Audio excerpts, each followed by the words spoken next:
Hello बच्चों, चलिए प्रश्न को पढ़ते हैं और समझते हैं। समीकरण से थीटा के व्यापक मान ज्ञात कीजिए। और समीकरण दिया है हमें sign theta plus sine 7 theta बराबर साइन 4 थीटा। तो अब हमें इस समीकरण को हल करना है। प्रश्न को हल करने से पहले बच्चों हम प्रश्न की मुख्य अवधारणा लिख लेते हैं। ठीक है, तो मुख्य अवधारणा जिसकी सहायता से हम इस प्रश्न को हल करेंगे। मुख्य अवधारणा में बच्चों हम दो सूत्र लिखेंगे यहाँ पर। ठीक है, देखिए पहला सूत्र क्या होगा व्यापक मान ज्ञात करने के लिए। तो पहला सूत्र होगा बच्चों, यदि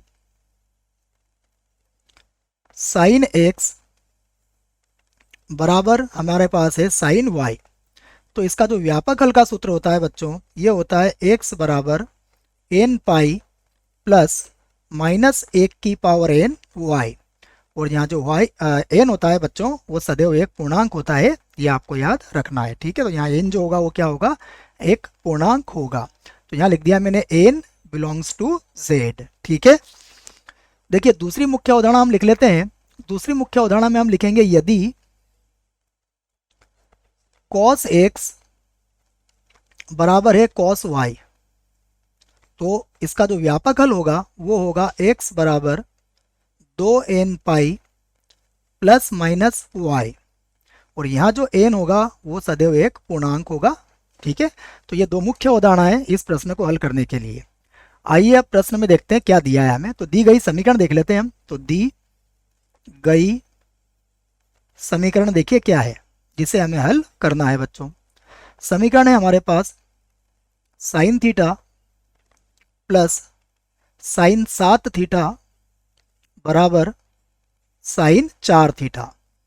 ठीक है बच्चों, तो सभी को हम बराबर के एक तरफ ले आते हैं। देखो तो ये हो जाएगा sine 7 theta plus sine theta और माइनस का हो जाएगा साइन 4 थीटा। ठीक है, अब देखिए यहाँ पर हम sine C plus sine D का एक सूत्र लगाएंगे और इस सूत्र को भी मैं लिख देता हूँ बच्चों। देखो सूत्र है हमारे पास sine C plus sine D.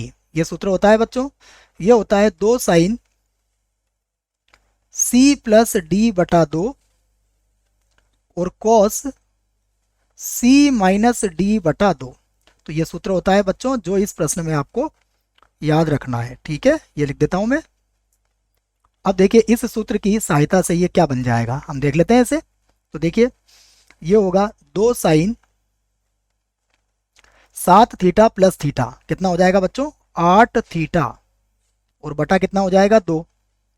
उसके बाद कॉस, देखो 7 थीटा में से 1 थीटा घटाएंगे तो यहाँ हो जाएगा 6 थीटा, और बटे में कितना आ जाएगा 2। तो ये c प्लस डी बटा 2 और ये c माइनस डी बटा 2, और माइनस है हमारे पास साइन 4 थीटा बराबर 0।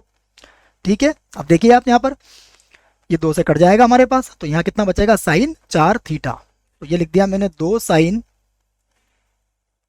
4 थीटा, यहाँ पर होगा कॉस 3 थीटा माइनस होगा साइन 4 थीटा बराबर 0। तो देखो बच्चों यहाँ से कुछ कॉमन आ जाएगा, तो हम यहाँ से कॉमन ले सकते हैं साइन 4 थीटा। ठीक है, तो साइन 4 थीटा को हमने कॉमन ले लिया। तो देखिए अब हमारे पास क्या बचेगा कोष्टक में, यहाँ बचेगा 2 कॉस 3 थीटा माइनस 1 बराबर 0। ठीक है बच्चों, अब हम इनकी तुलना अलग अलग जीरो से कर देते हैं। ठीक है, तो देखो अब हम कह सकते हैं कि साइन 4 थीटा बराबर 0 होगा, तथा देखो क्या बचा था हमारा कोष्टक में 2 कॉस 3 थीटा माइनस 1। तो इसको लिख देते हैं हम 2 कॉस 3 थीटा माइनस 1 बराबर 0। तो यहाँ से देखिए हम दोनों को अलग अलग हल कर लेते हैं।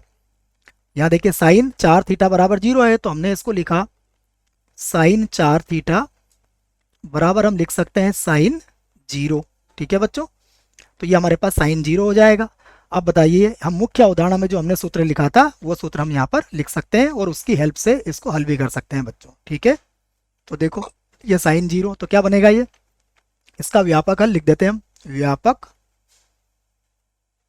हल, देखिए व्यापक हल होगा 4 थीटा बराबर एन पाई प्लस माइनस 1 की पावर n और इंटू हो जाएगा बच्चों 0, क्योंकि y का मान यहाँ 0 है। तो यहाँ से देखिए ये तो 0 हो जाएगा, तो थीटा का मान हमारे पास आ जाएगा n पाई और बटे में आ जाएगा 4, और यहाँ कहेंगे हम कि n बिलोंग्स टू क्या होगा, z। तो एक उत्तर बच्चों ये हमारा होगा। ठीक है, व्यापक हल है तो एक से अधिक उत्तर भी हो सकते हैं। ठीक है, अब देखिए हम इसको हल करते हैं। यहाँ से देखिए एक को इधर लाएंगे और 2 को बटे में लाएंगे, तो ये हो जाएगा हमारे पास cos 3 थीटा बराबर 1/2। यहाँ से फिर लिखेंगे हम cos 3 थीटा बराबर 1/2। देखो cos में कितने डिग्री पर होता है, तो ये होता है हमारा 60 डिग्री पर, जिसे लिखेंगे हम π/3। ठीक है, अब देखिए यहाँ से भी हम इसका व्यापक हल ज्ञात कर सकते हैं, तो लिख सकते हैं हम इसका व्यापक हल। ठीक है, तो व्यापक हल, और इसका हल ज्ञात करने का सूत्र मैंने मुख्य अवधारणा में आपको लिखवा दिया है। ठीक है, तो व्यापक हल देखिए अब आप इसका क्या बनेगा, 3 थीटा बराबर 2n पाई प्लस माइनस ये बन जाएगा π/3। ठीक है, अब देखिए हम यहाँ पर एक बार धन का चिन्ह लेंगे। धन चिन्ह लेंगे तो क्या होगा, देखो ये होगा 3 थीटा बराबर ये होगा 2n पाई प्लस π/3। ठीक है बच्चों, तो यहाँ से देखिए थीटा का मान क्या आ जाएगा हमारे पास, ये आ जाएगा 2n पाई। ठीक है बच्चों, 2n पाई और बटे में आ जाएगा 3 और फिर प्लस ये बच जाएगा π/9। ठीक है, इस कॉमा को हटा देते हैं हम यहाँ से, तो एक उत्तर हमारा ये हो जाएगा बच्चों। देखो ये भी हमारा उत्तर होगा, यहाँ लिख सकते हैं हम n बिलोंग्स टू z। ठीक है, अब माइनस चिन्ह का प्रयोग करके एक आंसर हम और दे सकते हैं। तो देखिए अब 3 थीटा बराबर हमारे पास होगा 2n पाई और माइनस π/3। तो यहाँ से देखिए थीटा का मान क्या आ जाएगा, ये होगा 2n पाई/3 और माइनस π/9। तो एक और उत्तर हमें मिल चुका है, n बिलोंग्स टू z। तो ये हमारे उत्तर आ चुके हैं। आशा करता हूँ आपको इस प्रश्न का उत्तर समझ में आया होगा। धन्यवाद।